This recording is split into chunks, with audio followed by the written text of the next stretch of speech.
So I wanted to share with you hoovering. This is a tactic they'll use because these people ultimately fear the rejection. They feel like you're going to leave them, that the relationship's over. So then they'll just engage in these tactics to try to suck you back into the toxic relationship if they feel like you're going to leave, right? So one of the things that they could do is the love bombing. You know, they've been treating you like crap for the longest time, and then all of a sudden they're going to become this loving person that just has all this gifts, and now they know how to act, right? They didn't know how to act for the longest time, so now all of a sudden they know how to act and they know how to treat you. So I just wanted to share that with you, that you don't get sucked in, and that you are not, in a way, change up here, in that way that you're not getting sucked into this kind of toxic type of behavior. So one of the things that you can do is basically just you know, when that starts to happen, you just really have to put your foot down and let them know, hey, like, this is an acceptable type of behavior. I'm not going to put up with this.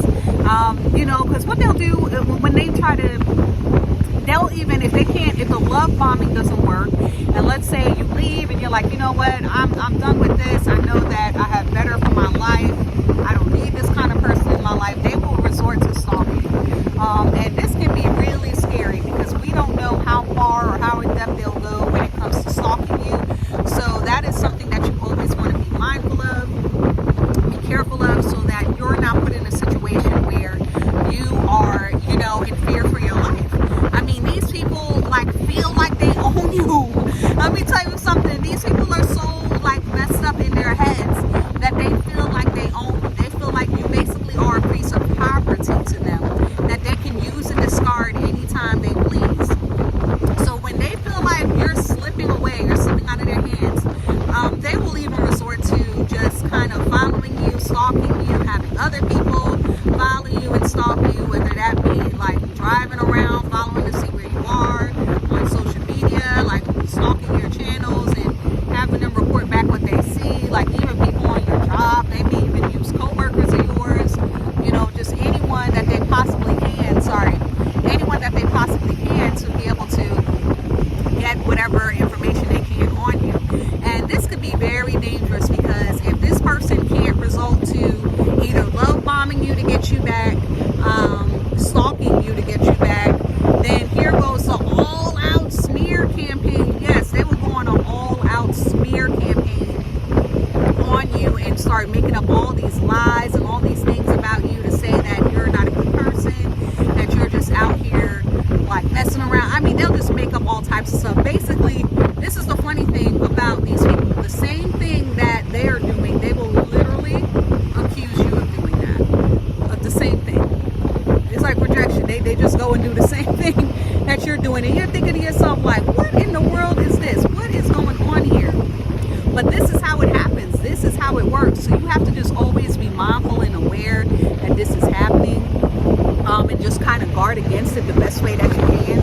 Because these people can get dangerous. They can get pretty, you know, I mean, sometimes they can get violent and aggressive. So, you know, if they can't get what they want, if they can't love bomb you, do all the things like mind flower, like all the things that they didn't do before, whether it be just kind of being home, being present, instead of going out on dates with other people, and, you know, just doing the right thing in the house, not yelling at you and screaming at you, you know, and verbally abusing you, physically abusing you. And then if that doesn't work, then the stalking. And then the stalking is then the smear campaign. So, and then it can get all out violent. Like if this person really feels like they can't, you know, use the smear campaign to kind of totally tarnish your name and basically make everyone an enemy to you. You know, they just want to make sure that everyone is turned against you. These people can even, they feel like, hey, if I can't have you, no one can kind of mentality. And if they get to that point, let me tell you something, that is very, very scary. Because when they get to that point, it is obviously domestic violence situation, right? So we want to call that what it is. It's emotional abuse, yes, verbal abuse, yes, but it is domestic violence if you want to categorize it. And if you are in a situation like that, like I always say, make sure you get help. Don't do this alone. You are not the only one that's dealing with this or going through this situation, and I don't want you to feel like you are.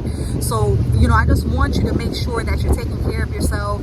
You're practicing self-care, taking care of yourself, doing the things that you need to do to make sure that you're minimizing the contact with this person. Because at the end of the day, you have to look out for you. You have to advocate for yourself.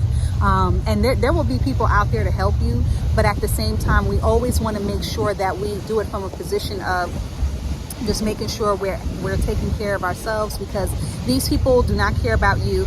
They will only be there and do something for you unless it benefits them. And if they are like being nice to you all of a sudden, just know this, that they more than likely still have another supply, some other person there that they're dating and using while they have you feeling like you're comfortable and safe.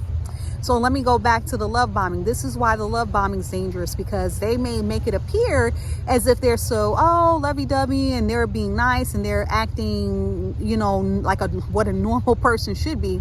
They're just doing that to buy time. They just want to get your guard down. They want you to feel like, like everything is okay, so that they can just reel you in even more, lower your defenses even more. And then after they've done that love bombing, guess what? The cheating doesn't stop.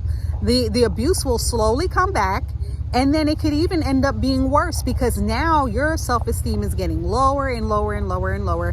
And you got to think about when you're in a emotionally abusive relationship where you're being verbally abused. So you just got to remember, you're hearing the constant messaging every day that you're not enough, that you're not, a good person, that you're not, doing anything that is going to benefit your life. So they just want to make sure that, you are in a position where you can't move forward, because they want to make sure that they keep you stuck.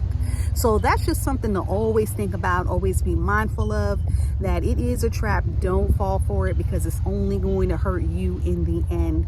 So, you definitely want to make sure you're just being wise. Make sure you have your support system in place and people that will definitely be there and support you. So anyway, it's just been a great talking to you guys. I always want to make sure that I'm giving you all the best information as possible. And just remember, like, share, subscribe. And if you ever want to reach out, remember, I'm always here. You can always DM me. You can always put something in the comments so I can reach out to you. I'm always willing to do that. So I definitely care about y'all. And in the meantime, I will be minding my healing. And I hope this helps. Make sure you like, share, subscribe. And I look forward to talking to you soon. Bye for now.